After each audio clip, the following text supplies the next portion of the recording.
Did you know that depending on your internal state, whether you feel calm, anxious, whether you really want to talk to the person you're talking to or you want to get away, all of those internal states are going to change the way your voice emits frequencies. So it's actually going to change how the muscles, the laryngeal and pharyngeal muscles within your throat, how they tighten and relax.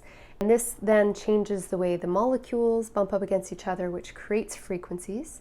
And those frequencies then hit the ears of another person, and in particular their middle ear muscles, which then actually have an effect on how they receive the signals you're sending, and can even have an effect on their heart and relate to whether they want to stay and talk or go away, or how they get activated by what you say. So it's literally physiologically what we mean by it's not so much what you're saying, but how you're saying it. And I want to go into a lot more over the next series of videos, these physiological and I would call physical, mechanical ways of understanding ourselves and becoming more aware of ourselves, and how the different things that we do might be very unconscious to us.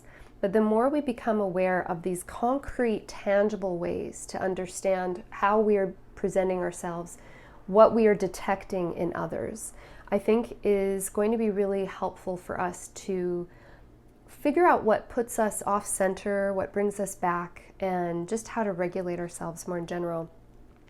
And I'm going to be pulling from years of collecting this kind of data. So although I work now a lot more with brainwave type of data, with quantitative electroencephalograms, and looking at different brainwave patterns, my bigger interest is actually in the very physical, tangible ways we can understand ourselves, more of these almost mechanical things that we can observe with our own senses as they are.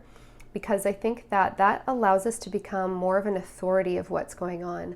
You can prove or disprove what I'm saying if I talk about what your hand is doing or how your eyes are shifting. You can check in with yourself about that. You don't need an outside authority or expert to tell you which part of your brain is activating, because you're never really going to know that. So I want to bring this kind of knowledge and understanding back to us, back to what we live and experience. And I think we're going to do that by talking about it in these physically observable, or also ways that we can feel it within ourselves and actually experience what I'm trying to talk about within ourselves, within our internal sensations. So that's what I want to talk about over the next series of videos. And I'm going to pull from some of my work doing facial electromyography, which has to do with how our muscles, different muscles twitch. By the way, you can be very disgusted by people you stereotype, as one example. Your skin conducts electricity differently when you are stressed or in your different internal states. So I've studied that as well, galvanic skin response.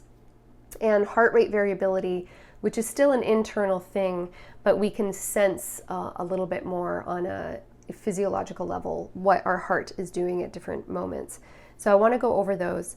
And in combination with the thousands of hours of conversations I've had with people who are going through just anxiety, depression, suicidal thoughts, addiction, a lot of different issues in their families and things like that I've had over the years.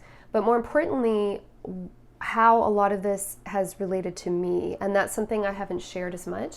And I actually only recently had a really big aha moment of how much these patterns are things that I live and experience.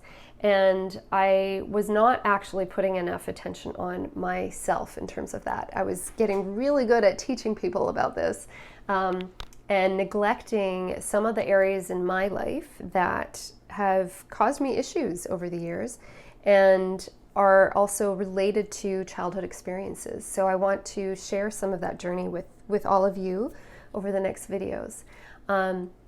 So what I'm going to just leave you with today is to think about your voice and to think about how, depending on what you were feeling in a certain moment, what that feels like in terms of your voice as it gets projected out, and how it's different depending on who you're talking to and what you're saying.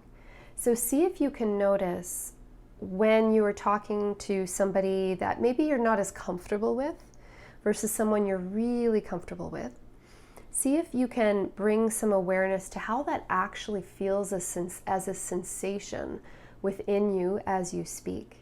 So right now, as I slowed down a little bit and became a bit more present with you, I really started to notice how it feels as I speak. And I noticed that as a big difference in myself, is that when I am feeling aligned and tuned in to who I'm speaking with and myself, there's what I would call, the only words I can come up with are like a deep resonance. It feels like it comes from a deeper place. The vibrations I feel are richer and deeper than when I am a little bit almost like floating out of myself, which it was almost like the ego voice of not knowing as much what I'm saying, not feeling it as much. So I'm just going to leave you with that in terms of thinking about different frequencies that you emit, and that's going to be part of this upcoming series, and the different tiers of nervous system that we can even go through as well in terms of all these different frequencies and signals that we're transmitting and receiving. So thanks for joining me.